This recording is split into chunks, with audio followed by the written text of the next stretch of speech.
Tai sveiki visi. Šiandien aš jums pristatysiu vieną iš Vilo įrankių, sukurtą lengvai, paprastai ir greitai pasirinkti Vilo šildymo arba karšto vandens recirkuliacijos siurbliukus, nežinant arba, tik tai dalinai žinant savo sistemą. Tai einam į tinklapį vilo.lt,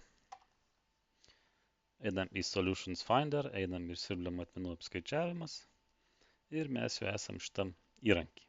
Galim parinkti, matot, šildymo, karštą geriamo vandens recirkuliacijos siurbliukus.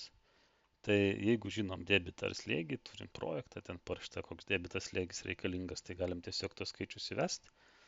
Dažnai tų dalykų nežinom, tai tada reikia mums tiesiog įsivesti mūsų pastato ir sistemos charakteristikas. Tai pradžiai reikalinga įvesti pastato charakteristikas, tarkim 10 metrų plotis, 20 metrų ilgis ir turim 2 aukštus, gana didelis namas. Taip, sistema be šilumos skaitiklio, nes turim savo šilumos generaciją, tarkim, turėsim grindinį šildymą. Vamzdžio pasipriešinimas, šito aš rekomenduoju niekada nekeisti, kaip jau jums parenka, taip ir palikit pagaminimo metai. Tai reiškia, kada pastatytas jūsų namas, arba kitaip sakant, kokio lygio to namo yra šiluminės charakteristikos, ar jis namas izoliuotas, neizoliuotas, sienos, stogas, ar langai keisti, nekeisti. Tai jeigu jūsų statybos metai, tarkim, 80, tačiau esat dabar jį apsišiltinę, tai tikriausiai mums reikėtų tą dalyką galvoti kaip kokių 2005 metų statybos namas. Aišku, visi tie A plus klasės namai jau būtų 22 metų ir taip toliau. O, sakykime, taip senas apšiltintas namas, jis kažkur būtų apie 2005 metų lygio šiluminės charakteristikas. Tarkim, taip.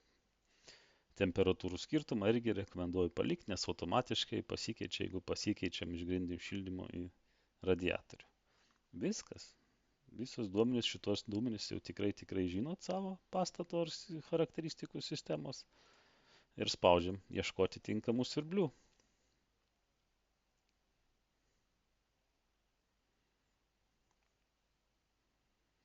Sistema parinks keletą modelių skirtingų, ta prasme skirtingų siurblių serijų.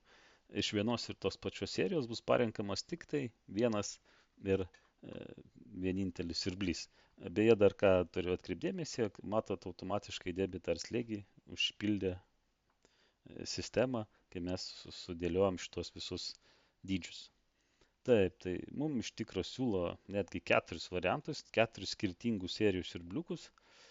Tai yra Stratos Pico ir Jonos Pico, tai tie mažesni buitinės serijos siurbliukai, ir Stratos Maxo, Jonos Maxo, didesni nebe buitinės serijos siurbliukai. Tai jeigu jūs siurbliuką montuosit savo gyvenamajam name, tikrai rekomenduoju iš tus didesnius nežiūrėti, žiūrėti iš tos mažesnius variantus. Tai premium klasės Stratos Pico siurblys ir standartinis klasės elektroninis šildymo cirkuliacinis siurblys Jonos Pico.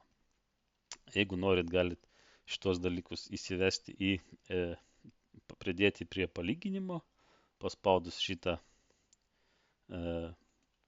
ikonėlę, šitie 2 siurbliukai nueina į palyginimo grafiką ir tada jau mes galim pasispaudę čia pažiūrėti šitų 2 produktų palyginimus, tik tai šitų 2 produktų. Taip, tai čia viršui matot esminių siurblio duomenys, čia yra darbo taško charakteristika, siurblio kreivės vieno ar kito, minimali labai techninė informacija. Jeigu daugiau techninės informacijos, reiktų tiesiog spausti ant šito mygtuko ir pateksit į online katalogą, kur bus pilna informacija apie siurblį. Ir čia galima tada susipažinti, kokie yra skirtumai tarp vieno ar kito siurblio. Tai kaip matot, premium klasės siurblys turi ženkliai daugiau visokių funkcionalumų. Tai